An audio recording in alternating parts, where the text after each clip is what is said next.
Tatakbo na naman si Duterte bilang senador. Hindi na siya nasiyahan sa pagiging presidente. Ngayon, tatakbo naman siya bilang senador. Ano bang ginawa niya nung termino niya bilang presidente? Mura dito, mura dyan, PI dito, PI diyan. Diba? Puro ata pagmumura lang ang narinig ko sa buong termino niya.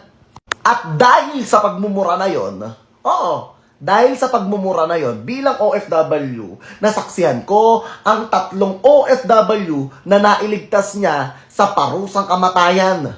Yes, tama kayo. Yung palamurang presidente, yung sinasabi nyo na walang kwentang presidente, at bilang isang OFW, naramdaman ko ang pagiging tatay ng presidente natin na si Pangulong Rodrigo Roa Duterte nung kapanahunan niya. Oo na, alam ko na, batas is batas, kaharapin ang batas. Pero yung ugali ng Pangulo at tatay naming mga OFW na si Pangulong Duterte, ibang-iba. Kayang-kaya niyang mahilot ang iba't ibang uri ng mga Pangulo sa iba't ibang bansa. Kasi nga, meron siyang adhikain at pagmamahal sa sarili niyang bansa at sa sarili niyang kababayan.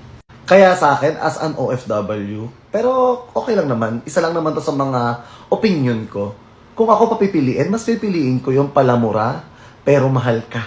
Pero yung nananahimik, pero may sinasabi na mga kaiba. Love you.